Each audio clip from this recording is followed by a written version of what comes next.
இந்த இணையவழி பேச்சு பேசி பேசி பேசி நொந்து நூலாயிட்டோம். அப்படியே இணையவழி பேசியிருக்கலான்னு தெரில, பேசி அனுபவிச்சு பார்க்கணும். ஏன்னா நம்ம பேசிக்கிட்டு இருக்கப்ப அந்த பக்கம் என்னென்ன நடக்குதுங்கிறதெல்லாம் சில நேரங்களில் நேருக்கு நேர் தெரியும். அப்படி இல்லையா காதில் கேட்கும். நான் ஒரு பெரிய கூட்டம், அந்த கூட்டத்தை அவங்க சொல்லிட்டாங்க, இது 400-500 பேர் வருவாங்கன்னு சொல்லி என்னை ஊக்கப்படுத்தி பேச சொல்லி நான் பேச ஆரம்பித்தா பல்வேறு சத்தம் கேட்குது. ஒரு நாய் விடாமல் குலைக்குது யார் வீட்லேயோ. ஏன் மொழி தெரியுமோ என்னமோ தெரில, இத்தனைக்கும் நான் தாய்மொழியில் தான் பேசுகிறேன், அது நாய் மொழியில் பேசுது. இன்னொரு பக்கம் ஒரு அம்மா, ஒரு பெரியம்மா, அவன் என்ன முடிக்கலையா அப்படின்னு கேட்குது. அது முகம் தெரியல. இதில் என்ன தெரியுங்களா, நான் முகத்தை மாற்றாம பேசிக்கிட்டே இருக்கணும். சுரிச்சிடப்படாது, அப்படின்றப்படாது, இப்படின்றப்படாது, நம்ம முகம் அப்படியே இருக்கணும். எல்லாரும் சொன்னாங்களே, இப்போ ஜலாலுதீன் கூட அறிமுகத்தில் அவர் பேச்சாளர் விருது வாங்கினார், நடிகர்லாம் ஸ்க்ரீனில் நடிக்கிறலாம் இல்லைங்க, இந்த மாதிரி திரையில எல்லாம் நடிச்சு பார்த்தோம்னா தெரியும். அப்படிப்பட்ட சூழல்லாம் மாறிக்கிட்டு வருதுங்கிறதுக்கு புத்தக கண்காட்சி ஒரு பெரிய எடுத்துக்காட்டு. இன்றைய 45வது புத்தக திருநாளில் நம்முடைய மாண்புமிகு தமிழக முதல்வர் அவர்களுடைய திருக்கரங்களால் தொடங்கி வைக்கப்பட்ட இந்த அற்புதமான விழா இன்றைக்கு 7ஆம் நாள். 7ஆம் நாள் தானே? 7ஆம் நாள். இன்னும் கூட கூட்டம் வரணும்னு நினைக்கிறேன். ஆனால் சொன்னாங்க எல்லாம் இன்னைக்கு வேலை நாள், அதனால் கொஞ்சம் வர்றதுக்கு கடினம் தான் அப்படின்னாங்க. எல்லோரும் வீட்டில் தானே இருக்கீங்க, அப்புறம் தான் வேலை நாள். ஒர்க் ஃப்ரம் ஹோம் தான், வீட்டிலேருந்து வர வேண்டியதான் நான். ஆனால் ஒர்க் ஃப்ரம் ஹோம் தான் கஷ்டமாக இருக்குன்னு நினைக்கிறேன். அது ஒரு பக்கம் இருக்கட்டும். வந்திருக்கவங்க எல்லாத்துக்கும் என்னுடைய பாராட்டை மீண்டும் சொல்லி, ஆங்காங்கு தயங்கி நிற்கக்கூடிய எல்லாரையும் தைரியமாக வாங்க அப்படின்னு சொல்லி, சேரவாரும் செகத்தீரே அப்படின்னு நான் கொஞ்சம் மகிழ்வோடு சொல்லி கூப்பிட்டுட்டு இந்த அருமையான நிகழ்வை மிக வெற்றிகரமாக நடத்தி வருகின்ற பப்பாசினுடைய தலைவர் ஐயா, வணக்கத்திற்குரிய ஐயா வைரவன் ஐயா அவர்களுக்கு என்னுடைய அன்பு பாராட்டை நான் மகிழ்வோடு தெரிவித்துக் கொள்கிறேன். எவ்வளவு முயற்சி எடுத்து இது நடத்துகிறாங்கிறீங்க. கல்யாணம்லாம் ஒரு நாள் தாங்க, அதிகமாக போனால் இப்போ 2 நாள். முதல் நாள் ஒரு வரவேற்பு, மறுநாள் கல்யாணம், 3ஆம் நாள் ஒரு சிறப்பு வச்சுருப்பாங்க, அவ்வளோதான் வச்சுக்கோங்க. ஆனால் இத்தனை நாட்கள் இதை நடத்துவதற்கு அவர்கள் எத்தனை முயற்சி எடுத்திருக்க வேண்டும். போன ஆண்டு நிறைவு பெறப்ப அடுத்த ஆண்டு எப்போங்கிறத தயாராக இருக்கணும். அதுக்கு அவங்க எடுத்த முயற்சி அதில் கொஞ்சம் தள்ளி போயிடுச்சு. இடையில வேற கொரோனாவினுடைய காரணமாக கொஞ்சம் தள்ளி போயிடுச்சு. உண்மையிலே அப்பெல்லாம் மன கஷ்டம் ஏற்பட்டது, என்ன பண்ண போகிறோம் அப்படிங்கிற மாதிரி இருந்தது. ஆனால் அதையெல்லாம் தாண்டி இந்த நிகழ்வை மிகச்சிறப்பாக நடத்துகின்ற ஐயா அவர்கள், செயற்குழு உறுப்பினர்கள், துணைத் தலைவர்கள், குறிப்பாக என்னுடைய நண்பர் முருகன் அவர்கள் மற்றும் இருக்கிற பப்பாசியைச் சேர்ந்த அத்தனை பெருமக்கள், மேடையில் விட்டிருக்கின்ற வரவேற்புரை சொன்ன அத்தனை பெருமக்கள் எல்லோரையும் வணங்கி, வரவேற்புரை சொன்ன செயற்குழு உறுப்பினர் ஸ்ரீராம் அவர்கள், அவர் அழகாக சொன்னார், இதுதான் எனக்கு முதல் கூட்டம் அப்படின்னு சொன்னார். நல்லா பேசுனீங்க, வாழ்த்துக்கள். இவ்வளோ பெரிய சபையும் இவ்வளோ பெரிய மேடையும் உங்களுக்கு முதல் கூட்டத்தில் கிடச்சிருக்குன்னா யோசிச்சு பாருங்க. நான் பேசின கூட்டத்தில் நான் மட்டும்தான் இருந்தேன். ஒரு ரகசிய கூட்டத்திலெல்லாம் பேசியிருக்கேன் நான். அப்படிங்கிறப்ப இது உங்களுக்கு அரங்கேற்றமே ரொம்ப நல்லா இருக்குது.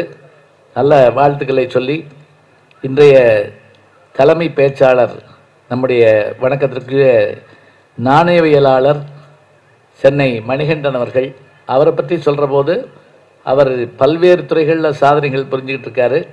அதே மாதிரி மன எழுச்சி மிக்க தன்னூக்க பேச்சுகளையும் பேசுகிறாருன்னு சொன்னாங்க. அதுக்கு அவர் எடுத்துக்காட்டே சொன்னார். அந்த கதை சொன்ன போதே நான் பார்த்துக்கிட்டேன் எப்படி சொல்கிறாரு அப்படின்னு சொல்லிட்டு நல்லா இருந்தது. மணிகண்டன் அவர்களுக்கு என்னுடைய அன்பு பாராட்டை சொல்லி, இங்கே எனக்கு முன்பாக மிகச்சிறப்பாக சுருக்கமாக பேசிட்டார் ஐயா. நிறைய செய்திகள் சொல்லுவாங்க அவங்க. நம்முடைய சென்னை வானொலி நிலையத்தினுடைய இயக்குநராக, கோவை வானொலி நிலையத்தினுடைய இயக்குநராக தொடர்ந்து பணியாற்றி பெரும் சாதனைகள் புரிந்தவர். அவர் அறிவிப்பாளராக அவரும் சரி, அவருடைய துணைவியார் அவர்களும் சரி, 2 பேருடைய குரலை அந்த பகுதியில் இருக்க மக்கள் யாருமே மறக்க மாட்டாங்க. பெரிய ஆச்சரியம். அதெல்லாம் இறைவன் கொடுத்த வரம்னு நான் நினைப்பேன். அந்த குரலுக்கு கிடைச்சிருக்கக்கூடிய வாய்ப்பு. அவர்களுடைய தலைமையில் நான் பல முறை பேசியிருக்கிறேன். இன்றைக்கு அவர்களுடைய பேச்சு மிகச் சிறப்பாக இருந்தது. இலக்கியத்தில் மனித நேயம்ங்கிறதுக்கு அவர் எடுத்துக்கிட்ட அந்த செய்திகள் எல்லாமே வருஷப்படுத்தி சொன்னார். மரமும் நானே, செடியும் நானே, கொடியும் நானேன்னு சொல்லுவோம் பாருங்க, அது மாதிரி எல்லாமே மன்னனும் நானே, மக்களும் நானே, மரம் செடி கொடியும் நானேன்னு கண்ணதாசன் சொல்லுவார். கர்ணன் படத்தில் வரக்கூடிய பாட்டு. புண்ணியம் இதுவென்று உலகம் சொன்னால் அந்த புண்ணியம் கண்ணனுக்கே, போற்றுவார் போற்றலும் தூற்றுவார் தூற்றலும் போகட்டும் கண்ணனுக்கே. கண்ணனே காட்டினான், கண்ணனே சாட்டினான், கண்ணனே கொலை செய்கின்றான். எதுக்கு தெரியுங்களா? அர்ஜுனனை தேற்றி போர் செய்ய வைக்கிறதுக்கு இந்த பாடுபடுறார். இந்தப்பா பழி, நீ கவலைப்படாது, என் மேல தான் விழுகும், ஓ மேல விழுகாது, நான் பார்த்துக்கிறேன். சில பேர் தைரியம் சொல்லுவான் பார்த்துருக்கீங்களா? சும்மா அடி பாம்பு அப்படிமா. எங்க இருந்து? மாடியில இருந்து. நம்ம நிற்போம், ஏன் சுச்ச போடியா, ஒன்றும் ஆகாதியா, நம்ம தானே போடுறோம், நீயே போடுற இல்லை. ஆனால் போர்க்காலத்தில் நின்றுக்கிட்டு அந்த கிருஷ்ணன் சொல்வதாக கண்ணதாசன் எழுதியிருப்பார். அதை அருமையாக சொன்னார். நம்ம திருவாசகத்திலே அது உண்டு. நாம் எப்படி வந்தோம்ங்கிற டார்வின் தியரியை பார்த்தீங்கன்னா, அவர் சொல்கிறார், ஒரு செல் இதிலிருந்து அமீபாலிருந்து நம்ம வந்தோம் அப்படின்னு. மனுஷன் ஒரு செல் பிராணியாக தொடங்கி இப்போ ஒரு செல் பிராணியாகவே ஆயிட்டான். சில பேர் 2 செல் வச்சுருக்கலாம், அவங்க பார்த்துக்குங்க. புல்லாகி பூடாய், புழுவாய் மரமாகி, பல்விருகமாகி, பறவையாய் பாம்பாய், கல்லாய் மனிதராய், பேயாய் கணங்களாய், வல்ல சொல்றாய் முனிவராய் தேவராய், செல்லா நின்ற இத்தாவர சங்கமத்துள் எல்லா பிறப்பும் பிறந்து இழைத்தேன் பெருமான்னு மாணிக்க வாசகர் சொல்றாருன்னா, நீங்க அப்படியே ஒப்பிட்டு பாருங்க, அந்த பரிணாம வளர்ச்சி அதில் இருக்கிற மாதிரி நமக்கு தோணும். அத்தனை மீதும் அன்பு கொள்ளுதல் என்பது சாதாரணம் இல்லை. அதுக்கு தான் அவர் நற்றிணையிலிருந்து அந்த பாட்டு எடுத்து கொடுத்தார். ரொம்ப அபூர்வமான பாட்டு. டிகேசி கேள்விப்பட்டிருப்பீங்க. தமிழ்நாட்டில் மும்மணிகள், இதெல்லாம் தெரிஞ்சு வச்சிருக்கணும். நீங்க பாட்டுக்கு மும்மணிகள்னா வேற ஏதாவது யோசிச்சு விடாதீங்க. மகா உபாத்தியாய பெற்ற பண்டிதமணி கதிரேச செட்டியார், அடுத்தவர் கவிமணி தேசிக விநாயகம் பிள்ளை, 3வது ரசிகமணி டி.கே. சிதம்பரநாதன் முதலியார். அப்ப பாத்துங்க, பண்டிதமணி, கவிமணி, ரசிகமணி, மும்மணிகள். இதில் ரசிகமணி டி.கே.சி. அவர்கள் கம்பராமாயணத்தை சொல்ல ஆரம்பிச்சார்னா கேட்டு அப்படி மகிழுவோமா. கம்பன் இருந்து கேட்காம போயிட்டானே அப்படி சொல்லுவோமா. காந்தியடிகள் ஒரு தடவை காரைக்குடிக்கு வந்திருந்தப்ப அந்த கம்பராமாயண பாடலை சொல்லி வரவேற்ற உடனே பக்கத்தில் இருந்த ராஜாஜி அதை மொழிபெயர்த்து காந்திக்கு சொன்னாராம். அதை கேட்டு நெகிழ்ந்து போய், இவ்வளவு அற்புதமான கவிதைகள் தமிழ்ல இருக்கா, இதை நான் படிக்கணும்னா என்ன செய்யணும்னு கேட்டாராம். உடனே டி.கே.சி. சொன்னாராம், நீங்க தமிழனா பிறக்கணும் அப்படின்னாராம். பார்த்தீங்களா, தமிழனா பிறந்தா தான் அதை ரசிக்க முடியும். நம்ம ரசிக்கிறோமான்னு யோசிச்சுக்குங்க, நீங்க பார்க்கணும். கம்பராமாயணமா ஹூஇஸ்கி அப்படிங்க கூடாது. அடிக்கடி கேள்விப்படுறேன், யாருன்னு தெரியல. படிச்சு பார்த்தா தான் அதனுடைய அருமை தெரியும். அது உண்மை. அவர்கிட்ட கேட்டாங்க ஒரு தடவை, ஆங்கிலேயர்களாக அவர் ஹெச்ஆர்என்சி போர்டுலாம் மெம்பராக இருந்தவர், சட்டம் பயின்றவர், ஆங்கிலம் அருமையாக பேசுவார். வெளிநாட்டுக்காரவங்க அவர்கிட்ட கேட்டாங்களாம், வி லவ் த ட்ரீஸ், நாங்கள் மரங்களை நேசிப்போம். யார்? மேல்நாட்டுக்காரவங்க. We love the trees.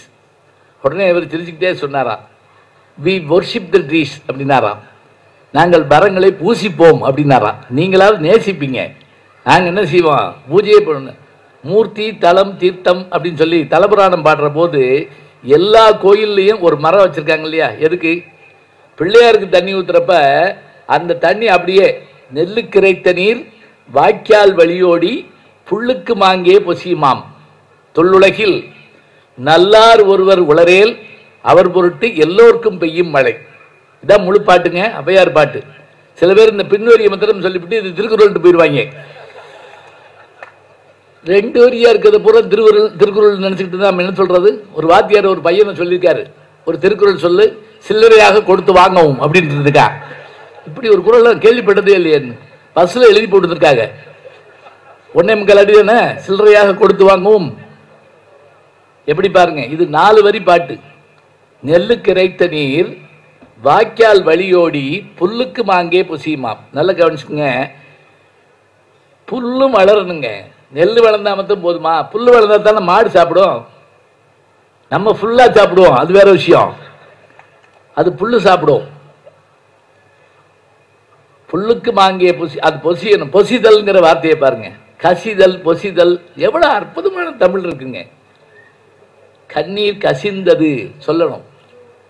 அதாவது வெளியோரத்தில் தண்ணி வந்து நின்று அப்படியே லேசாக இறங்கணும். தண்ணி கசிகிற மாதிரி இருக்கே, அந்த வார்த்தை சொல்லுவோம். அதெல்லாம் இப்போ இல்லை. வாட்டர் லீக் ஆகுது போல் இருக்கு அப்படிங்கிறோம். ஏன்னா அப்பதான் புரியுது. எங்கெல்லாம் நம்ம போய் திணற வேண்டியிருக்குங்கிறீங்க. ரைஸ் சாப்பிட்றீங்களா அப்படிதானே கேட்குறாங்க ஹோட்டலில். ரைஸ் சாப்பிட்டு என்ன செய்ய போகிறோம்? ஊற வச்சு அரிசியை திம்பாங்களா? ஆனால் அதுக்கு இலக்கணம் இருக்குது தெரியுமா உங்களுக்கு? அந்த இடத்துல ரைஸ்ன்னா என்னன்னு கேட்டிங்கன்னா ஆகு பெயர்னு அர்த்தம். ஆரம்பிச்சாரா அப்படிங்கப்படாது. இலக்கண வேலையை இப்படிலாம் சொன்னா தான் முடியும், வேற வழி கிடையாது. அதாவது ஒன்றுடைய பொருள் இன்னொன்றுக்கு ஆகி வருமானால் அதே செய்தியை தரணும். இப்போ உதாரணமாக கண்டக்டர்கிட்ட கேட்குறோம், ஓட்டுநர் நடத்துனர்கிட்ட, அண்ணா நகருக்கு ஒரு டிக்கெட்டு அப்படின்னு கேட்குறோம். அவர் உடனே அண்ணா நகருக்கு எதுக்கு டிக்கெட்டு, உனக்கு வேணா கேளு அப்படி சொல்ல மாட்டார். அண்ணா நகருக்கு டிக்கெட்னா என்ன அர்த்தம்னா, அண்ணா நகரில் இறங்க போற எனக்கு டிக்கெட்னு அர்த்தம். இதான் ஆகு பெயர். இதுக்கு என்ன ஆகு பெயர் தெரியுங்களா? யாராவது சொன்னா 100 ரூபா தர்றேன். ஐயோ ஏன் இப்படி? யார் சொன்னா? எல்லாருமே சொன்னீங்களா? சரி, எல்லாருக்கும் பகிர்ந்து அளிக்கப்படும். ரொம்ப ரொம்ப நன்றி. இடவாகு பெயர். ஊர் சிரித்தது நமக்கு சொல்லிக் கொடுப்பாங்க தெரியுங்களா? ஊர் சிரித்தது என்ன அர்த்தம்? ஊரில் உள்ள மக்கள் சிரித்தார்கள்னு அர்த்தம். அதாவதுங்க, நம்ம மொழி அழகான மொழி, இனிமையான மொழி. அதை ரசிக்கவோ அதை பார்க்கவோ கேட்கவோ நேரம் இல்லை. அவர் டிகேசி நாங்கள் பூஜிக்கிறோம்னு சொன்னபோது என்ன பெருமிதம் இருந்தது தெரியுமா?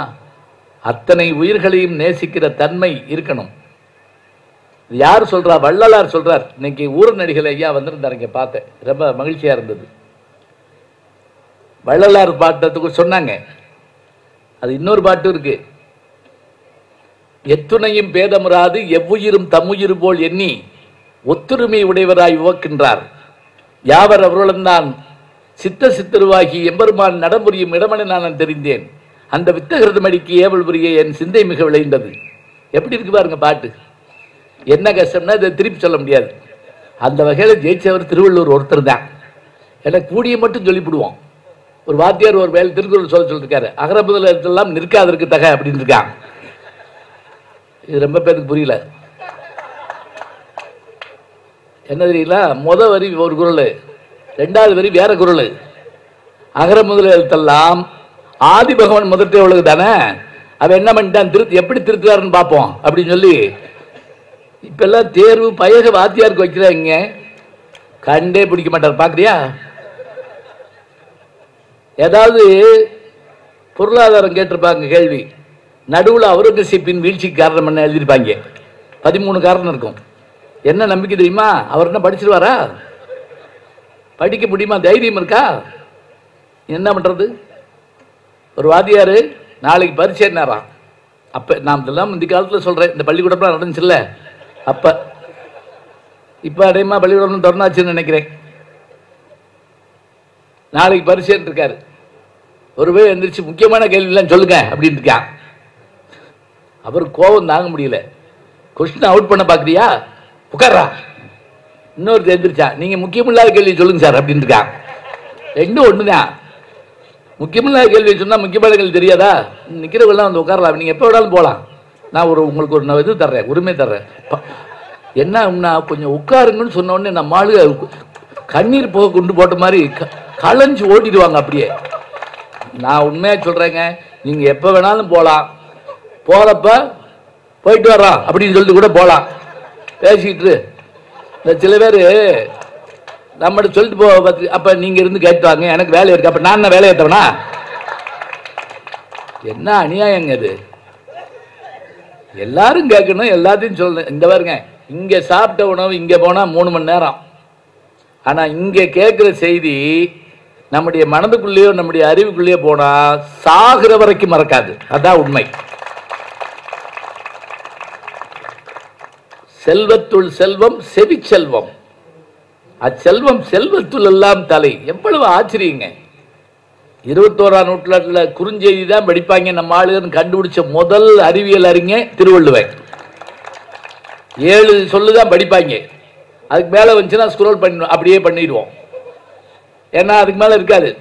சில பேர் சஸ்பென்ஸ் வச்சு நம்மளை எழுப்பாங்க தெரியுமா, கடைசி வரி விட்டுருப்பாங்க. எனக்கு இந்த டெய்லி காலையில் எந்திரிச்சு பல்லு விளக்குறோன்னா இல்லையோ செல்லு விளக்கிட்டு இருப்பேன். இப்படி டெலீட் பண்ற வேலையா பண்ணணும். அதுவும் தீபாவளி பொங்கல் திருவிழாக்கள் வந்துடக்கூடாது.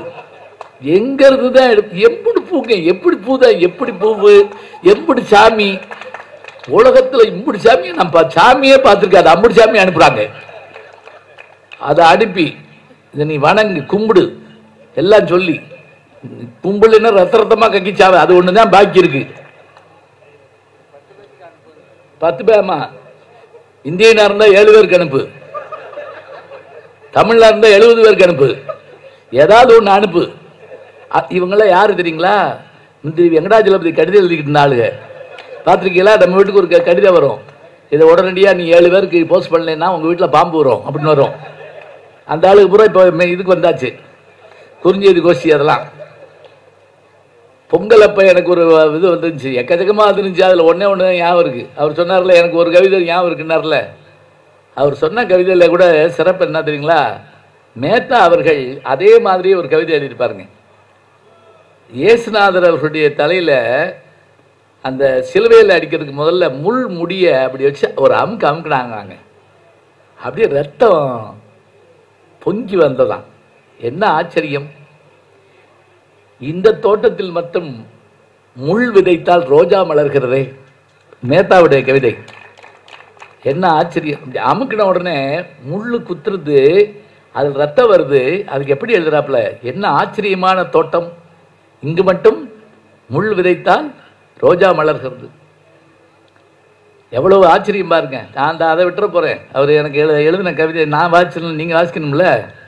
அவர் என்ன எழுதுறாரு, பொங்கலுக்கு வந்த கவிதை. கவிதையா என்னன்னு தெரியல, கவிதைன்னு போட்டிருந்ததுனால நான் உங்களுக்கு கவிதைன்னு சொல்றேன். லாரியில கரும்பை ஏத்தணும்னா காசு, கரும்பு மேல லாரி ஏறிச்சுன்னா ஜூஸு. இதை படிச்ச நீ லூசு. இப்ப நீங்க கேட்கலாம், இதை ஏன் படிச்ச? படிக்க வச்சுட்டான்ல, கீழே அம்முக்குறி போட்டு கூட்டு போறான்ல. இப்ப நம்ம அந்த புத்தகத்துல சில பேர் பார்த்திருக்கீங்களா, நண்பா 30ஆம் பக்கம் வா போட்டிருப்பாங்க, 70ஆம் பக்கம் பார், கடைசி பக்கம் திருப்பு. பார்த்தோம்னா இதை படித்தவன் முட்டாள் அப்படின்னு போட்டுக்கோம். நம்மளை கூட்டிட்டு போகக்கூடிய முறை அது இருக்கட்டும். நல்ல செய்திகள் எல்லாம் நம்ம கேட்கறதுக்கான வாய்ப்பு இன்னும் கூட இதுக்கு நிறைய இலக்கிய கூட்டங்களை காணுங்க. அது ரொம்ப கஷ்டமா இருக்குது. எங்கேயாவது பேசிக்கிட்டே இருக்கணும், இல்லைன்னா எங்களுக்கு மறந்து போகும். அது உண்மை. சித்திரமும் கைப்பழக்கம், செந்தமிழும் நாப்பழக்கம், வைத்ததொரு கல்வி மனப்பழக்கம், நித்தம் நடையும் நடைப்பழக்கம், நட்பும் தயையும் கொடையும் பிறவிக்குணம். ஔவையாருடைய பாட்டு. எதுக்காக சொல்றது தெரியுங்களா? பாட்டு முழுசா சொல்லுன்னு எங்க அப்பா சொல்லுவார். பாதி பாதி சொல்லணும்னா என்ன ஆகுமா, பாதி பாதி தான் ஞாபகத்தில் இருக்குமா. நெஞ்சே எல்லும் சிலப்பதிகாரம், எங்க அடுத்த வரி சொல்லுங்க பார்ப்போம். நெஞ்சே எல்லும் சிலப்பதிகாரம் அடிக்கடி சொல்றோம்ல, இது பாரதியார் பாடினது. நெஞ்சே எல்லும் சிலப்பதிகாரம், அடுத்த வரி என்ன? என்று ஒரு மணி ஆரம்படைத்த தமிழ்நாடு, அடுத்த வரி. அதை சொல்லி சொல்லி சொல்லி என்னாச்சுன்னா அடுத்த வரியை மறந்து போனோம். எதெல்லாம் பழகுனா வந்துடும், எதெல்லாம் பாரம்பரியமா வரும். லிஸ்ட் கொடுக்குறாங்க ஔவையார். 4 விஷயம் பழகுனா வந்துருமா. சித்திரம் போட்டு போட்டு பாருங்க. இப்போ என் பேத்தி படம் வரைகிறப்பல எனக்கு என்ன சந்தோஷம்னா, இங்கே வந்திருக்காங்களா? வந்துருவேன். சரி, சாயாதிரை வந்திருக்காங்க. படம் வரைய வரைய வரைய வரைய அது பழக்கமாகி கற்பனை விரிஞ்சுக்கிட்டே போகுங்க. அது வேணும். செந்தமிழும் நாப்பழக்கம், பேசி பேசி பார்த்தோம்னா பேச்சு வந்துடும். செல்ல பேசினா வராது, பில்லு தான் வரும். மேடைகளில் மற்ற இடத்துல பேசி பார்க்கணும். செந்தமிழும் நாப்பழக்கம், வைத்ததொரு கல்வி மனப்பழக்கம், மனப்பாடம் பண்ணுதல்ங்கிறது எவ்வளோ பெரிய கலை தெரியுமா, எவ்வளோ பெரிய ஆர்ட். இன்னைக்கு வேண்டாங்கிறாங்க, நான் அதை ஒத்துக்கிற மாட்டேன். ஒருவேளை நீங்கள் பழைய தலைமுறைன்னு சொன்னாலும் பரவாயில்லை. ஏன்னு கேட்டால், என்னதான் நீங்கள் விக்கிபீடியாவில் வச்சுக்கிட்டு என்னதான் கையில் வச்சுக்கிட்டு என்னதான் சொன்னாலும் கூட உள்ளுக்குள்ள இருந்து உணர்வோடு பாட்டு வர்றப்ப இருக்கக்கூடிய அந்த வேகம் அதில் வராதுங்க. அதான உண்மை. யோசிச்சு பாருங்க. வைத்ததொரு கல்வி மனப்பழக்கம். மனசுக்குள்ள இருந்து பாட்டு வந்தா தாங்க அது அப்படியே புழிஞ்சு கொடுக்கும். மதுரையில் அமெரிக்கன் காலேஜில் ஒரு புத்தக வெளியீடு, MS விஸ்வநாதன் அவர்கள் வந்திருந்தாங்க. நான் புத்தகத்தை வெளியிட்டு அது தொடர்பாக அது திரைப்பட சம்பந்தமான புத்தகம்னால ஒரு திரைப்பட பாடலை சொன்னேன் நான். எப்படி அப்படின்னா, கண்ணதாசன் அவருடைய வாழ்க்கையில் கேள்விப்பட்டிருப்பீங்க. அவரை பற்றி வளம்புரிஞ்சான்னு எழுதுவார். கண்ணதாசன் இந்தியாவின் ஜனாதிபதியை போல் சம்பளம் வாங்கினார். கொஞ்சம் நம்ம எல்லாம் கைதட்டுறோம், அடே அப்பா அடே அப்பா. அடுத்த வரி அதான் முக்கியம். கண்ணதாசன் இந்தியாவின் ஜனாதிபதியை போல் சம்பளம் வாங்கினார், ஆனால் இந்தியாவை போல் கடன் வாங்கினார். முடிஞ்சு போச்சு, அவ்வளவுதான். அப்ப எவ்வளவு கடன் வாங்கியிருக்காரு பாருங்க. எக்கச்சக்கமாக வாங்கிட்டாருங்க. கட்ட முடியாத சூழல். அண்ணன் தம்பிலாம் கேட்டு பார்க்குறாங்க. இப்போ அவங்க உதவிட்டாங்க, அதுக்கு மேலே உதவ தயாராக இல்லை. கையில் கோர்ட்லேருந்து வந்த இது இருக்குது, பணம் கட்ட சொல்லி. அப்படியே கண்ணீர் மல்க நிற்கிறார். அப்போ ஒரு கார் வந்து இவரை கூப்பிடுறாங்க, பாட்டு எழுதணும் வாங்க. போகிறாரு. போனோடனே என்ன சூழல்னு கேட்குறாரு. மனசுக்குள்ளே 1000 இருக்கு. என்ன சூழலுங்கிறாரு. ஒன்றும் இல்லை, ஒரு அப்பாவி சொத்தெல்லாம் இழந்துட்டாரு. அண்ணன் தம்பி கூட உதவ மாட்டேங்கிறாங்க.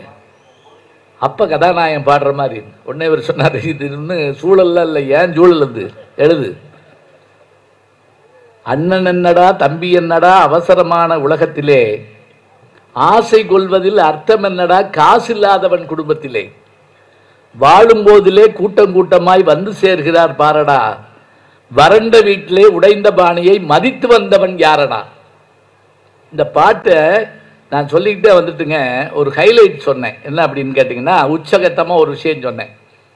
இப்போ கோழி குஞ்சை பாதுகாக்கிறத பார்த்தீங்கன்னா 21 நாள் அடகாத்து. அந்த காலத்துல எல்லாம், இப்போ எல்லாம் அது பூரா இன்குபேட்டர் வந்துருச்சு, இது பண்ண முடியாது. அப்போ இந்த குஞ்சு பறித்த பிறகு அதை வெளியே கூட்டு போகிறப்ப கழுகு பூனைட்டு இருந்து அதை பாதுகாக்கிற முறையை பார்த்தீங்கன்னா அவ்வளோ அருமையாக இருக்கும். பறந்து போய் கழுகு அடுக்குங்க.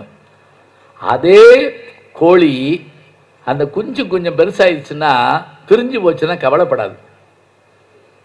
கண்ணதாசன் கேட்குறாரு, அதெல்லாம் மாடு கண்ட பிரிஞ்சா கவலைப்பட மாட்டேங்குது, கோழிக்கு குஞ்ச பிரிஞ்சா கவலைப்பட மாட்டேங்குது, மனுஷன் மாத்திரம் ஏன் கவலைப்படுறான்?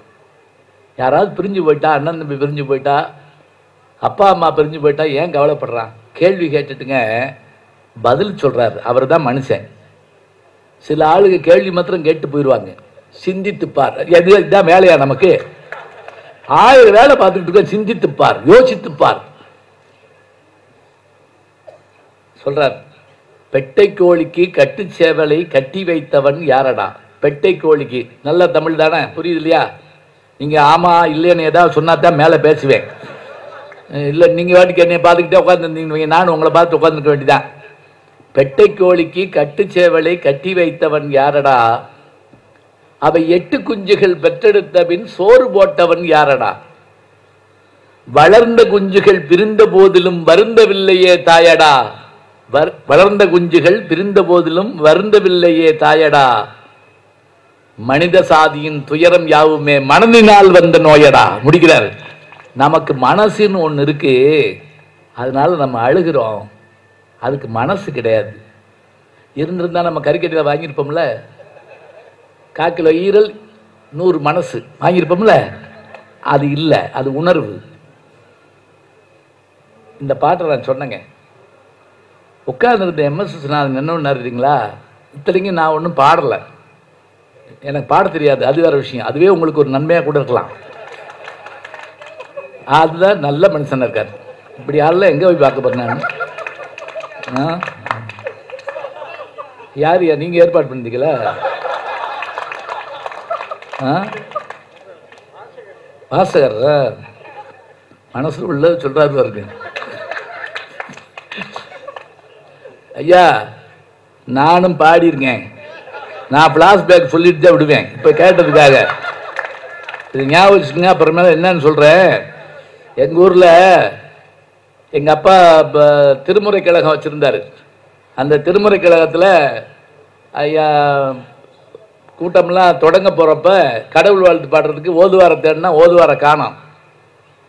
அப்போ எனக்கு ஒரு 3.5 வயசு இருக்கும். பள்ளிக்கூடத்துக்கு போகல. நான் கூட்டம் ஆரம்பிக்க போகுது. ஆறுமுக நாவலர்னு நாகர்கோவிலிருந்து ஒரு மடாதிபதி வந்திருக்காரு. அவர் இல்லை, யாழ்ப்பாணம் நல்லூர் ஆறுமுக நாவலர்ல அவர் போன நூற்றாண்டு. நீங்கள் குழப்பிடாதீங்க.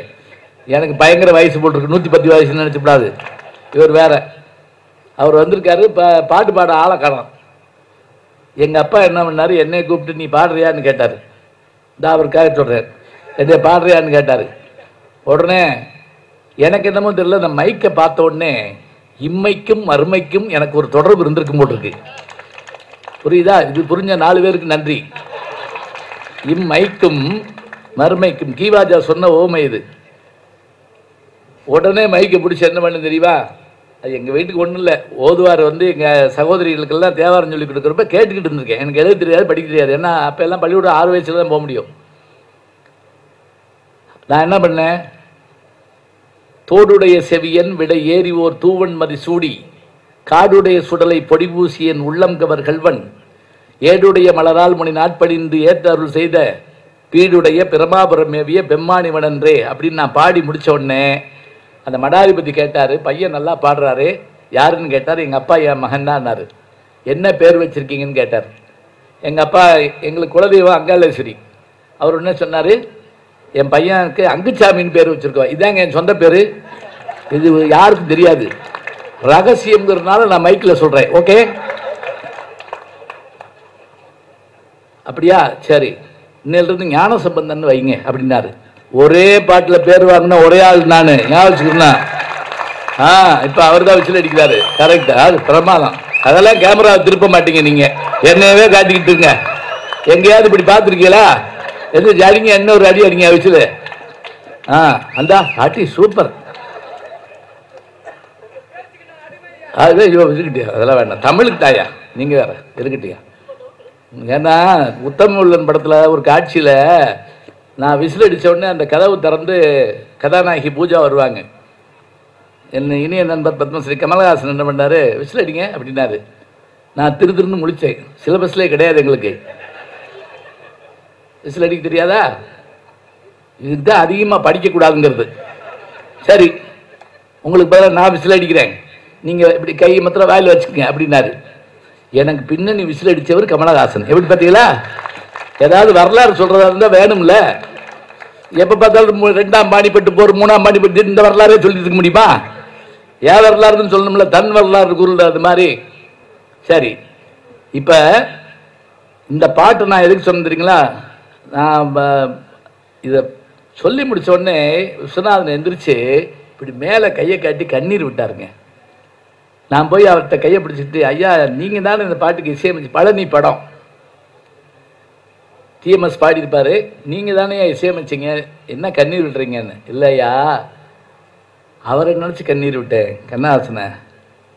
யார் இருக்கா இந்த மாதிரி இப்படிலாம் எழுத அப்படி அவர் சொன்னபோது எனக்கே கண்ணு கலக்கி போச்சுங்க. இப்போ யோசிச்சு பாருங்க, இந்த பாட்டை நான் கையில் வச்சுக்கிட்டு பெரட்டுன்னு பெரட்டி கிளிக்கிட்டுன்னு கிழிச்சு ஐயோ 3ஆம் பக்கத்தை எடுத்து விட்டனா போச்சு போ அப்படின்னு வச்சுக்கோங்க, நல்லா இருக்குமா?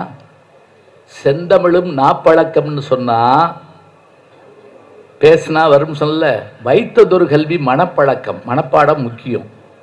இப்போ என்னை கமராமா எனக்கு பேச கூப்பிடுறீங்க, நான் உடனே 6 பகுதியும் கொண்டு வந்து வச்சுக்கிட்டு கம்பராமாயணத்தில் ராமன் இந்த வர்றேன், கம்பராமாயணத்தில் இந்த நீங்க நீ இந்த கொஞ்சம் புத்தகத்தை கொடுத்துட்டு நீ கிளம்பு. ஏதாவது ஒரு பாட்டு நம்மளை ஈர்த்தா தானங்க நல்லா இருக்கும். அது வேணும் முக்கியமா. அது கம்பராமாயணத்தில் ஒரு 7 பாட்டு மனப்பாடம் பண்ணி போற இடத்துல தான் அதே சொல்லிட்டு இருந்தா கோவம் வரும் நமக்கு. சொல்லணும். பரவ தாத்தா வீட்டுக்கு போயிருக்கான், அதுக்குள்ள பட்டத்தை மாற்றி ராமனை காட்டுக்கு அனுப்பி தசரதன் உயிரெலாம் போயிடுச்சு. வந்தான், அவனுக்கு எதுவுமே தெரியாது. நேர போய் அம்மாவை பார்த்தான். யார? கைகேயிய. கதை சொல்கிறப்ப கூடவே வரணும், தெரியுதா? அங்கிட்டு பார்க்குறது இங்கிட்டு பார்க்குறது, பாப்கார்ன் திங்கிறதுலாம் விட்டிங்கன்னா போயிடும், நடுவில் தெரியாது. அதுக்கு தான்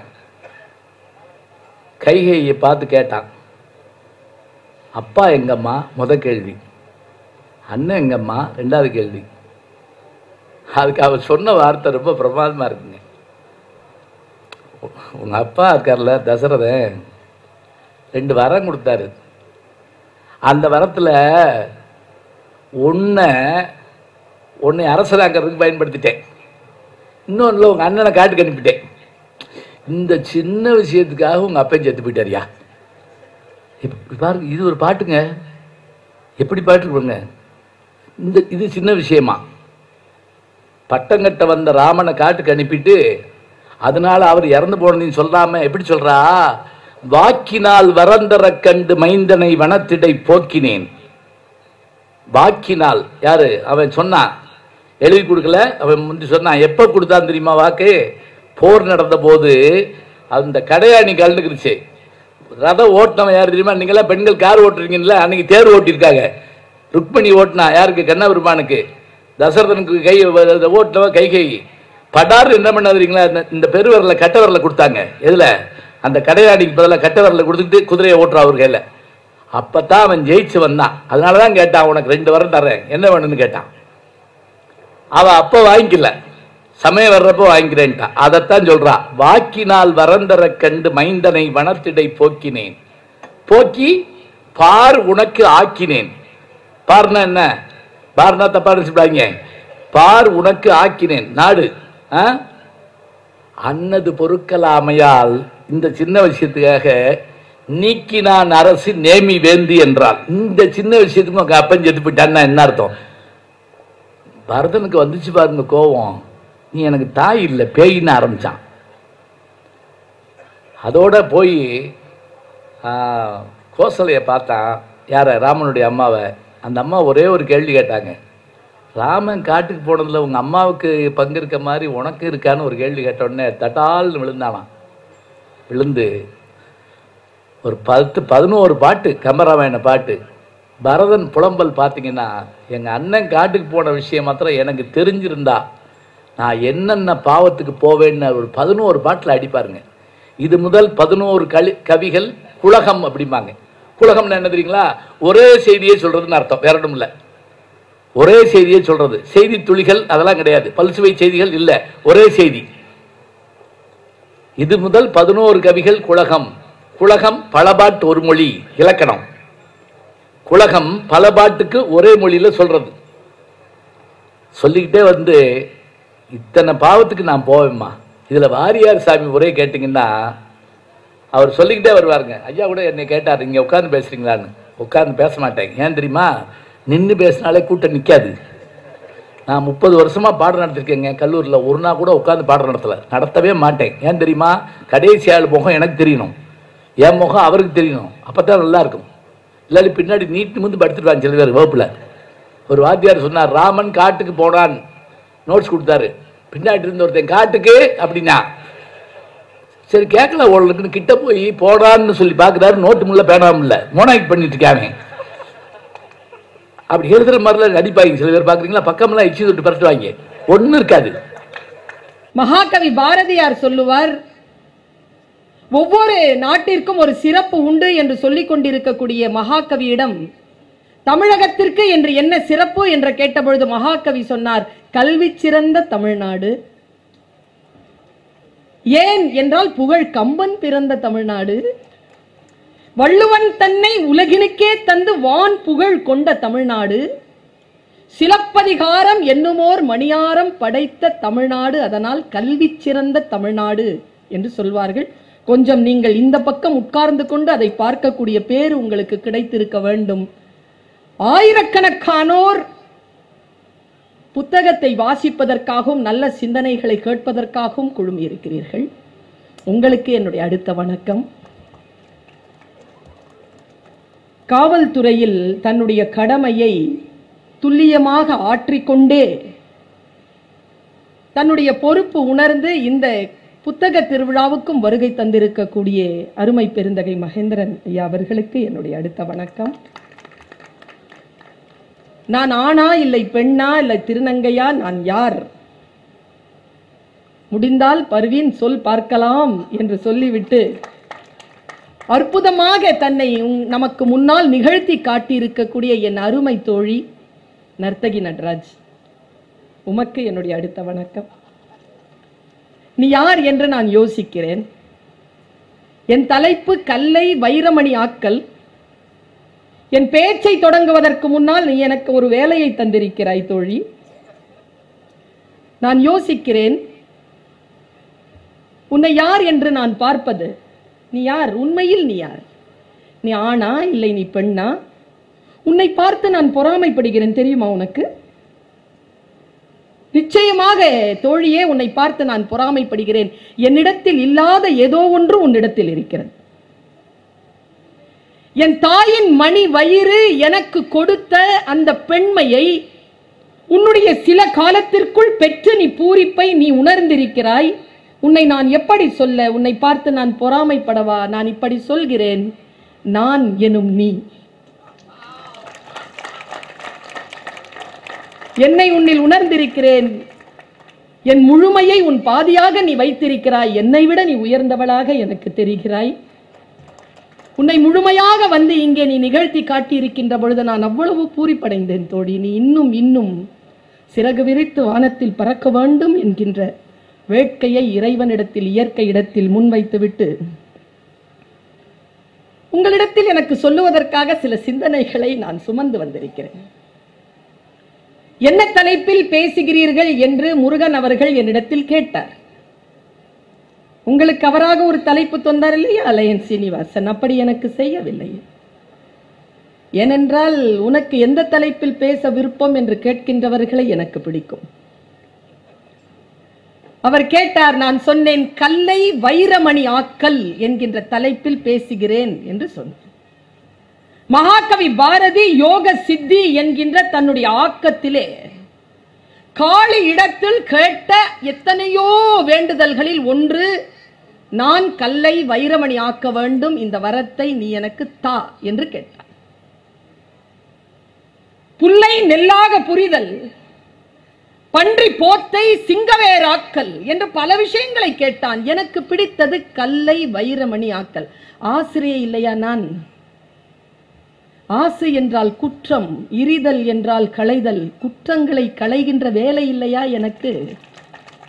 இதோ சில சொல்லெடுத்து வந்திருக்கிறேன். கல்லை வைரமணி ஆக்குவதற்கான சொல். கூர்ந்து கவனித்துக் கொள்ளுங்கள்.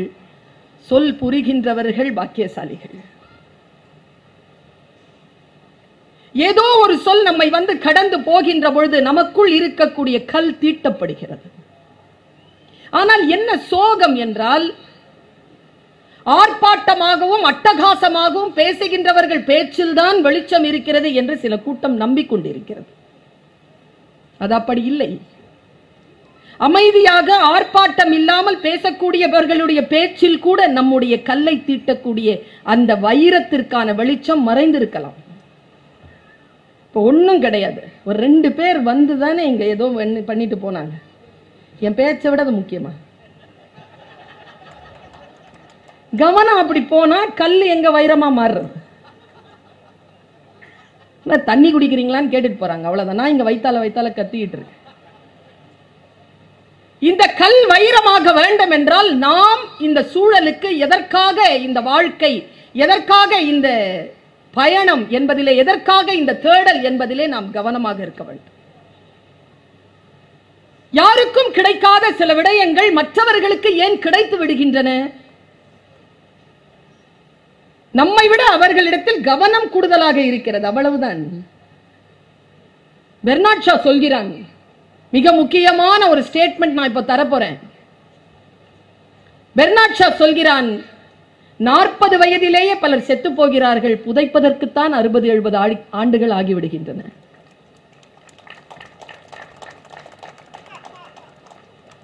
பிரிஞ்சதுக்கு அப்புறமா வர்ற சிரிப்பு எவ்வளவு அற்புதமான விஷயம் தெரியுமா? எந்த வினாடியிலும் நாம் விழிப்புணர்வோடு இருந்து இந்த கல்லை தீட்டிக் கொண்டே இருக்க வேண்டும் தோழமைகளே. எங்கே எந்த வார்த்தை, எந்த உதடுகளுக்குள் ஒளிந்திருக்கக்கூடிய வார்த்தை நம்முடைய வாழ்க்கையை மாற்றும் என்று நமக்கு தெரியாது. அது எந்த புத்தகத்திற்குள் ஒளிந்து கொண்டிருக்கிறது என்று கூட நமக்கு தெரியாது. மிக அற்புதமான விழிப்புணர்வு இருக்கின்ற பொழுது அந்த சொல் நம்மை வந்து சேர்கிறது. பலருக்கு சொல் வந்து சேர்ந்தாலும் விழிப்புணர்வு இல்லாத காரணத்தினால் நம்மை கடந்து போய்விடுகிறது. குர்ஆனிலே அல் பக்ரா என்கின்ற ஒரு பகுதியிலே இறைவன் இப்படி நமக்கு சொல்கிறான், உன்னை தண்டிக்க வேண்டும் என்று நான் முடிவு செய்து விட்டால், உன்னை தண்டிக்க வேண்டும் என்று நான் முடிவு செய்து விட்டால் உன் சிந்தனைக்கு திரையிட்டு விடுகிறேன். யார் என்ன சொன்னாலும் புரியாதுல்ல. ஏன்னா இறைவன் முடிவு பண்ணியிருக்கானே தண்டனை கொடுக்கணும்னு. சிந்தனைகளை தேடித்தான் வருகிறோம், சொல்லை தேடித்தான் வருகிறோம். மிக விழிப்புணர்வின் உச்சக்கட்டத்தில் இருக்கின்ற பொழுது அது நம்மை வந்து சேரும். எனக்கு ஒரு பேராசை, உங்களுடைய வாழ்க்கையில் உங்களை அடுத்த கட்டத்திற்கு நகர்த்துவதற்கான ஒரு சொல் இதோ இந்த உதடுகளில் இருந்து இப்பொழுது உதிர்ந்து விட வேண்டும் என்கின்ற பேராசையோடு இதோ சில வார்த்தைகளை சொல்கிறேன். இந்த உலகத்தில் நான் என்னை தீட்டிக் கொண்ட வசனங்கள் நிறைய, பல இலக்கியங்களில் இருந்து, பல மத நூல்களில் இருந்து, பல்வேறு விதமான விஷயங்களை அந்த அரசியல் கடந்து நான் உள்வாங்கி இருக்கிறேன். அதை உங்களுக்கு இதோ சில நிமிடங்கள் தான் இருக்கின்றன. முடிந்தால் நான் நல்ல அந்த வார்த்தைகளை சொல்லிவிட வேண்டும், முடிந்தால் உங்களுக்கு அது புரிந்துவிட வேண்டும். சமீபத்தில் ஒரு சொல்ல கேட்டோம். நம்ம நிறைய டைம்ல கேட்டிருக்கோம், ஒரு சொல் கேட்டிருக்கோம், ரொம்ப இயல்பா நம்ம கேட்ட சொல்லு. ஆனால் அந்த சொல் பிறந்த இடம் இருக்கு இல்லையா, அந்த இடத்தை நீங்கள் புரிந்து கொண்டால் தான் அந்த சொல் நமக்கு புரியும். இடம் தெரியாமல் சொல் புரியாது. நான் ஏற்கனவே சொன்னது போல் தொல்காப்பியத்தில் ஒரு வார்த்தை வரும், எம்மனோர் புலவர். அப்படின்னா அதுக்கு முன்னால இருக்கிறத படிச்சாதான் அது புரியும். என்ப அப்படின்னா முன்னால ஏதோ சொல்லி இருக்கிறாங்க, அது நாங்களும் சொல்றோம்னு அர்த்தம். இப்ப புத்தன் இப்படி உட்கார்ந்து இருக்கான், ஒருத்தன் வேகமா வந்தவன் யாரா புத்தன்னு கேட்டான். கூட இருந்த அந்த ஆட்கள்ல கொஞ்சம் கோபம் வந்தது. என்ன புத்தனை போய் யாராங்கிறான்? எழுந்திருச்சா ஒருத்தன், அவன் பேர் ஆனந்தன். ஆனந்தனை இப்படி உட்கார வச்சுட்டு புத்தன் சொன்னான், எழுந்திருச்சு, நான் தான், நான் உன்னதான் தேடிட்டு இருந்தேன்னு காரி துப்பிட்டான். வந்தவன் தொடச்சிக்கிட்டு புத்தன் கேட்டான், அப்புறம் அப்படின்னா. அவன் மறுபடியும் காரி துப்ப வந்தான், அடிக்க வந்த ஆனந்தன். ஆனந்தனை உட்கார வைத்து விட்டு புத்தன் ஒரு வார்த்தையை சொன்னான். வந்தவனுக்கு புத்தன் யார் என்றே தெரியாது. அவன் துப்பியது புத்தன் மீது அல்ல, புத்தன் ஏதோ சொல்லி இருக்கிறான், அந்த சொல் அவனை காயப்படுத்தி இருக்கிறது, அந்த கருத்தின் மீது தான் அவன் துப்பி இருக்கிறான். புரிஞ்சிட்டா நம்ம கடந்து போயிடலாம். இது ஒரு சொல், வாங்கி வச்சுக்கோங்க பேக் பண்ணி.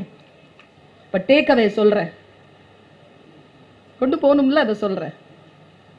போனவன் அழுதான், ஆர்ப்பரித்தான். புத்தன் சொல்லை கேட்டு கோபப்பட்டவன் இல்லையா? கொஞ்சம் புரிதல் இருக்கிறாள் தானே. கோபப்பட்டவன் வந்தான், திரும்பி வந்தான். ஐயோ நம்ம தப்பு பண்ணிட்டோமே, சொல்லால் தானே அதை சந்தித்திருக்க வேண்டும், கருத்தால் தானே சந்தித்திருக்க வேண்டும், ஆளை ஏன் நம்ம துப்பணும்? தப்பு இல்லையா?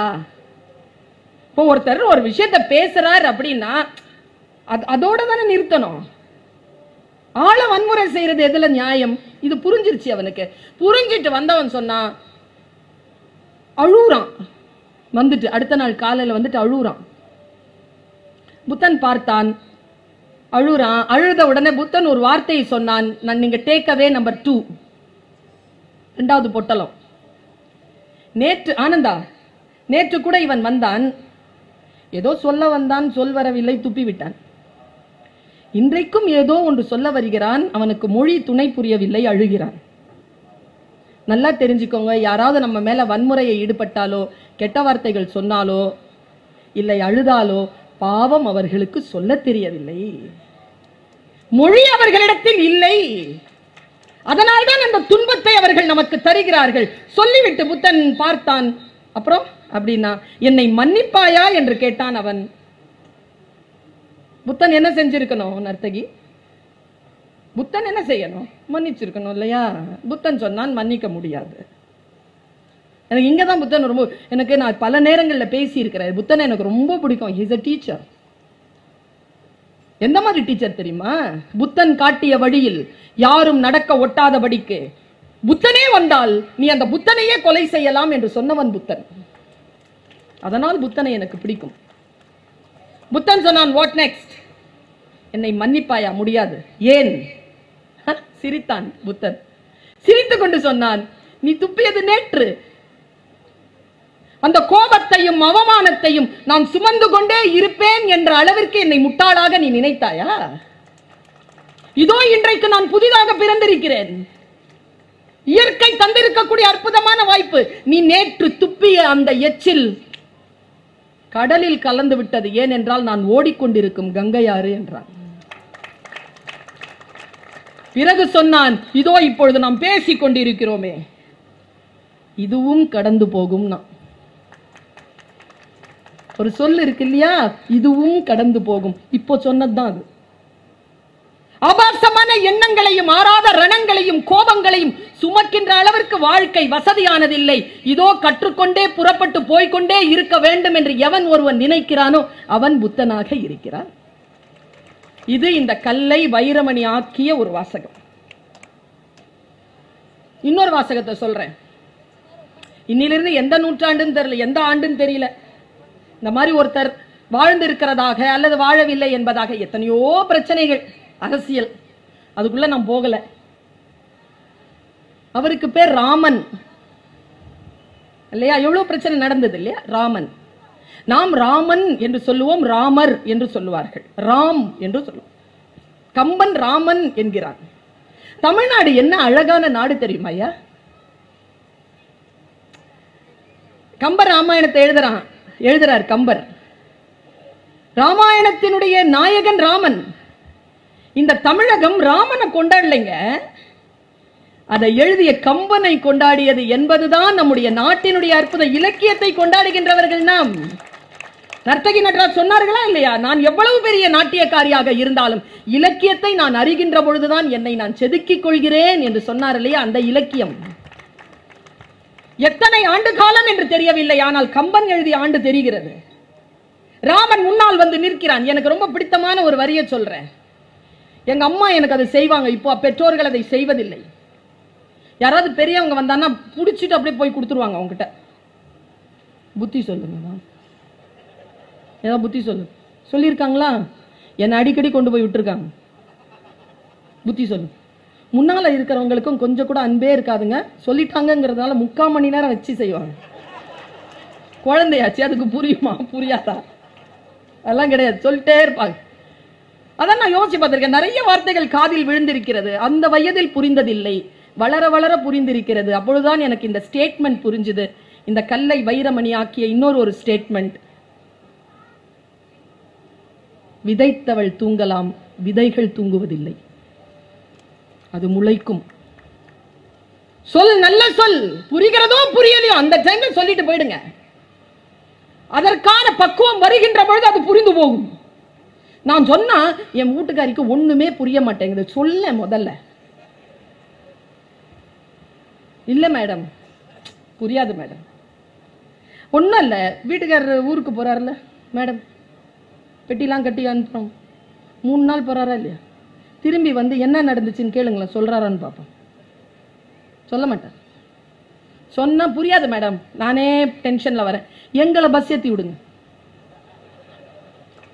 பஸ்ல ஏறினதுல இருந்து பக்கத்துல உட்கார்ந்து இருந்த ஆண்டி வாயில போட்ட வெத்தலைய காரி காரி வெளியில துப்புனதுல இருந்து இறங்கி போய் என்ன வேலை செஞ்சோம் செஞ்சு வந்தது எல்லாத்தையும் ஒப்படைப்போம். நாம சொல்லுங்க, சொல் புரிய வேண்டும். ராமன் நாளைக்கு அபிஷேகம், உனக்கு பட்டாபிஷேகம் என்று முடிவு செய்கிறான். தசரதன் நேர கூட்டிட்டு வந்து ராமனை வசிட்டன் முன்னால விட்டா. வசிட்டன் தானே வளர்த்தானே, வளர்த்தது வசிட்டன் கான் என்று சொன்னதற்கு பிறகும் நாளைக்கு பட்டாபிஷேகம், இவனுக்கு ஏதேனும் நல்ல வார்த்தை சொல். எனக்கு தெரியும் தோழமைகளே, நீங்கள் உங்களுடைய மனைவிமார்களுடனும் கணவன்மார்களுடனும் குழந்தைகளுடனும் வந்திருக்கிறீர்கள். இவங்க பேசுறாங்களா, உட்காந்து கேளு. அந்த மாதிரி நிறைய குழந்தைங்க உட்காந்துட்டு இருக்கு. பார்த்துக்க. நான் பாட்டுக்கு அப்பளம் சாப்பிட வந்தேன். என்ன உட்கார வைத்து பேச வைக்கிறான். எத்தனை ஆண்டு காலம் என்று தெரியவில்லை. அத்தனை ஆண்டு காலத்திற்கு முன்னால் ராமன் இன்றைக்கும் தெய்வமாக பலரால் வழிபட செய்யப்பட்டுக் கொண்டிருக்கிறான். மிகப்பெரிய அளவிற்கான நம்பிக்கையை விதைத்திருக்கக்கூடிய ஒரு கதாநாயகன். அவன் வாழ்ந்த நாட்டை இன்றைக்கும் எல்லோரும் கொண்டாடுகிறார்கள். அப்படிப்பட்ட ஒரு ராமனுக்கு வசிட்டன் தந்த அறிவுரையை உங்களுக்கு சொல்கிறேன். அறிவுரை தானே, யாருக்கு சொன்ன? நமக்கு சொல்ல மாட்டேங்கிறாங்க சார். சொன்ன அறிவு வந்துரும். எத்தனை பேர் சொல்லாம இருக்காங்க தெரியுமா? என் பிள்ளைய நான் ஒரு ஸ்கூல்ல இருந்து எடுத்தேங்க. 6th ஸ்டாண்டர்ட் வரைக்கும் படிச்சாங்க. சூப்பர் ஸ்கூலுங்க. அது ஸ்கூல் பேர் சொல்ல விரும்பல. மோடி வந்தா கூட சீட்டு கிடையாது, அந்த மாதிரியான ஸ்கூல். நான் ஏன் தெரியுமா என் பிள்ளைய எடுத்தேன்? ஸ்கூல் பெருசுதான், ஆனா என் குழந்தையின் அறிவை வளர்ப்பதற்கான பள்ளிக்கூடம் அது இல்லை என்று எனக்கு புரிந்தவுடன் நான் எடுத்துட்டேன் வெளியில. அறிவு கொடுக்கணுங்க. கல்விக்கும் அறிவுக்கும் என்ன வித்தியாசம் தெரியுமா? கல்வி என்பது வெளியிலிருந்து உட்செல்வது, அறிவு என்பது உள்ளிருந்து வெளிப்படுவது. வெளியில இருந்து உள்ள போனாதானே உள்ள இருந்து வெளியில வரும். தானா சுயம்புவா வந்துருவோமா? நான் கூட தான் படிக்கிறேன் நிறைய, அதனால தான் பேசுறேன். படிக்காம பேசிட முடியுமா? சுயம்புவா கிடையாது. விலங்குக்கும் மனிதனுக்கும் இருக்கக்கூடிய வித்தியாசமே, விலங்கு பிறக்கும் பொழுதே கற்றுக்கொண்டு பிறக்கிறது, மனிதன் தான் பிறந்த பிறகு கற்றுக்கொள்கிறான். அவனால கற்றல் இல்லாமல் அவனால் இருக்க முடியாது. ஒருவனுக்கு என்ன புத்தி இருக்கணும் அப்படின்ட்டு 2 பாட்டுங்க. யாரோடும் பகை கொள்ளலன் என்ற பின் போர் ஒடுங்கும் புகழ் ஒடுங்காது, தன் தார் ஒடுங்கல் செய்யாதது தந்த பின் வேரோடும் கெடல் வேண்டுவதாகுமோ, வேண்டல் உண்டாகுமோ. இது பாட்டு. யாரோடும் நீ பகையா இல்லை, நான் அரசனாக இருக்கக்கூடியவன், யாரோடும் பகை பாராட்டவில்லை என்றால் போர்தான் ஒடுங்கும், புகழ் ஒடுங்காது என்று பேசக்கூடிய ஒரு மாண்புமிக்க வரிகள் கம்பராமாயணத்தில் உண்டு. நாம் நம்முடைய படையை, நம்முடைய பலத்தை காத்துக்கொள்ள வேண்டும் என்றால் யாரோடும் பகை கொள்ளக்கூடாது என்று பேசுகிறான். மாற்று கருத்து இருக்கலாம், பகை அவசியம் இல்லை. ஜெயகாந்தன் அவர்கள் முரசொலியில அவருக்கு விருது கொடுக்கிறாங்க. எல்லாரும் அவங்களுக்குன்னு ஒரு நண்பர்கள் இருப்பாங்களா, எல்லாரும் முறைச்சு பார்த்துட்டு இருக்காங்க. அவர் முரசொலியில வாங்கிட்டியா? இட்லி சாப்பிட்டுட்டே ஒரு நண்பர் சொன்னார், இட்லி சாப்பிட்டுட்டே கேட்டாராம், அவர்களுக்கும் நமக்கும் ஏதேனும் பகை இருக்கிறதா என்ன? சொல்லிட்டு அந்த சிங்கம் முழங்கிற்று, இந்த உலகத்தில் யாரோடும் ஒரு எழுத்தாளனுக்கு பகை இருக்க முடியுமா என்ன? எழுத்தாளர்களுக்கு, படைப்பாளர்களுக்கு பகை இருக்க முடியாது. ஆசிரியர்களுக்கு பகை இருக்க முடியாது. நிர்வாக அதிகாரிகளுக்கு பகை இருக்க முடியாது. ஒரு தகப்பனுக்கு பகை இருக்க முடியாது. ஒரு தோழனுக்கு பகை இருக்க முடியாது. பகை அவசியம் இல்லை. யாரோடும் பகை கொள்ளலன் என்ற பின் போர் ஒடுங்கும் புகழ் ஒடுங்காது. காதலர் தினம் வந்து போச்சு. காலிப் எழுதுகிறான், நீயும் நானும் பிரிந்து விட வேண்டும் என்று முடிவானதற்கு பிறகு, நீயும் நானும் பிரிந்து விட வேண்டும் என்று முடிவானதற்கு பிறகு உனக்கும் எனக்கும் நடுவில் எதற்கு பகை என்ற புதிய உறவு? பிரிஞ்சிரணும்னு முடிவு பண்ணிட்டல, போயிட்டே இரு, இக்னோர் பண்ணு. இக்னோர் பண்றதை விட பெரிய தண்டனை யாருக்கு என்ன இருந்துட முடியும்? அவன் சொல்லுகிறான், யாரோடும் பகை கொள்ளலன் என்ற பின் போர் ஒடுங்கும் புகழ் ஒடுங்காது. 8 குணம் இருக்கணும் குழந்தைகளை ஒருத்தனுக்கு. 8 குணம் உங்களிடத்தில் இருக்கிறதா? உங்களாலும் நிமிர்ந்து ஒரு ஆட்சிக்கு அதிகாரியாக வந்து சேர முடியும். என்னென்ன அந்த 8 விஷயம் சொல்றார் கம்பர் வசிட்டர் மூலமாக. இனிய சொல்லினன், எனக்கு ரொம்ப பிடிச்சமான சொல்லு. இனிமையா பேசணும். இங்க நான் நிறுத்துறேன். உடம்புல இருந்து வெளியேறது எல்லாமே நாற்றமானது தான். மற்றவர்கள் முகம் சுளிக்க கூடியதுதான். மற்றவர்கள் இதழ்களில் புன்னகை வரவழைத்தவர்களை மகிழ்ச்சிக்குரிய ஒன்று உங்கள் உடலில் இருந்து வெளிப்படலாம். அதற்கு வாய்தான் உறுப்பு. அதிலிருந்து நல்ல இனிமையான சொற்களை நீங்கள் வெளிப்படுத்துகின்ற பொழுது முன்னால் இருக்கின்றவர்கள் மகிழ்ந்து போகிறார்கள். இனிமையான சொல் யாரிடத்தில் இருக்கிறதோ அவர்கள் ஜெயிக்கிறார்கள். இனிய சொல்லினன். யாவர்க்குமாம் இறைவருக்கு ஒரு பச்சிலை, யாவர்க்குமாம் பசுவிற்கு ஒரு வாயுரை, யாவர்க்குமாம் உண்ணும் போது ஒரு கைப்பிடி, யாவர்க்குமாம் பிறருக்கு இன்சொல் தானே திருமந்திரம். மற்றவர்களுடைய உடலை, மற்றவர்களுடைய உள்ளத்தை கவனம் படுத்திக் கொண்டு பேசுகின்ற இனிமையான சொல் முதல் தகுதி. கால் தானே மிதிச்சான், தெரியாம தானே மிதிச்சான், ஏன் பரம்பரையை திட்டுற? நான் யார் தெரியுமா, நான் சாரி சொல்ல மாட்டேன். இனிய சொல்லினன். அடுத்து ஈகையன், இருக்கிறத கூடு. ஈகைங்கிறத சொல்லவா, இந்த கல்லை வைரமணி ஆக்கிறவா வித்த சொல்லவா, இருக்கிறத அள்ளி கொடுக்கிறவன் இல்லைங்க கொடையாளன், வலிக்க வலிக்க கிள்ளி கொடுக்கிறவன் தாங்க கொடையாளன். பணக்காரன்லாம் கொடையாளனா, வள்ளலா? இல்ல, மனம் இருக்கணும். பைபிளில் ஒரு வார்த்தை இருக்கிறது, ஐஸ்வர்யான் ஒருவன் வந்தான், கையில் அவரிடத்தில் கொடுத்தான், சாப்பாட்டுக்காக வருவாருன்னு பார்த்துட்டு இருந்தான். ஒரு பெண் இருந்தால், அவள் ஒரே ₹1 தான் கொடுத்தாள். இயேசு கிறிஸ்து அவள் வீட்டுக்கு சாப்பிட போனார். அப்ப ஐஸ்வர்யான் மேல இருந்துட்டு அந்த மரக்கிளையில இருந்து இருந்துட்டு அதை பாக்குறான். பார்த்துட்டு வந்து அவர்கிட்ட கேட்கிறான், நான் 1000 ரூபா 100 ரூபா கொடுத்தேன், என் வீட்டுக்கு வராம ₹1 கொடுத்து அவ வீட்டுக்கு போனியே ஏன்? இயேசு கிறிஸ்து சொன்னார், கல்லை வைரமணி ஆக்கும் இன்னொரு சொல், நீ உன்னிடத்தில் இருந்ததிலிருந்து ₹100 கொடுத்தாய், அவள் தன்னிடம் இருந்த எல்லாவற்றையும் சேர்த்து ₹1 கொடுத்தாள். கொடைங்கிறது அதாங்க. ஈகையன், கொடுக்கிற புத்தி இருக்கணும். எங்க இருக்குது குழந்தைங்களுக்கு? அதர்சம் எல்லாரும் குட்டன் பிடியா, இன்னைக்கு தானே சுட்ட மாவு இருக்குமா, நாளைக்கு சுட்டு தரேன். அது நாளைக்கு சுடுறது. இன்னைக்கு 2 சுடிதார் இருக்கு, ஒன்னு நீ எடுத்துக்க, இன்னொன்னு அந்த பிள்ளைக்கு தந்துடலாம். 2த்துல எது நல்லா இருக்கு? 2ம் வேணும், எல்லாம் வேணும். நுகர்வோர். இந்த நேரத்தில் தான் குழந்தைகளுக்கு இது சொல்லப்பட வேண்டியதா இருக்கிறது. ஈகை குணத்தோடு இரு.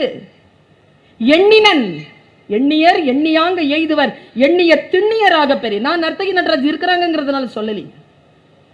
எவ்வளவு அவமானம் தெரியுமா, எவ்வளவு வலி. எல்லா வலியையும் ஒரு நாள் நான் ஜெயித்து வருவேன் என்று சொன்ன அந்த எண்ணம் இருக்குல்ல, அதுதான் அக்காவை இங்க கொண்டு நிறுத்தி இருக்கு. எண்ணம். எண்ணியர் எண்ணியாங்க எய்துவர், எண்ணியர் திண்ணியராக பெறுங்கிறார் வள்ளுவர். எண்ணினன். அடுத்த வார்த்தை போட்டாம் பாருங்க. என் பையன் சொல்வாங்க, அம்மா நான் சொல்வேன், சொல்லில் உயர்ந்த சொல் செயல். எண்ணம் பைபிள்ல தான் ஞாபகம் வருது மறுபடியும். ஆவியோ உற்சாகமானது, சரீரமோ பலவீனமானது. ஒன்றும் பண்றதில்லை. உள்ளத்தை எப்படி பிடித்து வைத்திருப்பது? அந்த எண்ணம் எல்லாம் உங்ககிட்ட இருக்கு. வினையாற்றுகிறீர்களா? நான் ஒன்றை சொல்லுகிறேன், நீங்கள் வீட்டிலே இதை போய் சிந்தித்து பாருங்கள். கடவுள் என்பது பெயர் சொல் அல்ல, வினை சொல். அது நிகழ்கிறது. அன்பு என்பது பெயர் சொல் அல்ல, அது வினை சொல். அது நிகழ வேண்டும். நான் உன்னை எவ்வளோ லவ் பண்றேன்னு தெரியுமா? எவ்வளோ போயிருவான். எவ்வளோன்னு கேட்டாலே போயிருவான், சொல்ல தெரியாது. அன்பு என்பது வினை சொல். நான் உனக்கு நட்சத்திரங்களில் இருந்து அப்படி அள்ளி எடுத்து வந்து நட்சத்திரங்களை உன் கையில் கொடுத்தேன். போனுக்கு ரீசார்ஜ் பண்ணு. இந்த தகவல் உங்களுக்கு பிடிச்சிருந்தா லைக் பண்ணுங்க, உங்க ஃப்ரெண்ட்ஸுக்கு ஷேர் பண்ணுங்க, மறக்காம எங்க சேனலுக்கு சப்ஸ்கிரைப் பண்ணுங்க.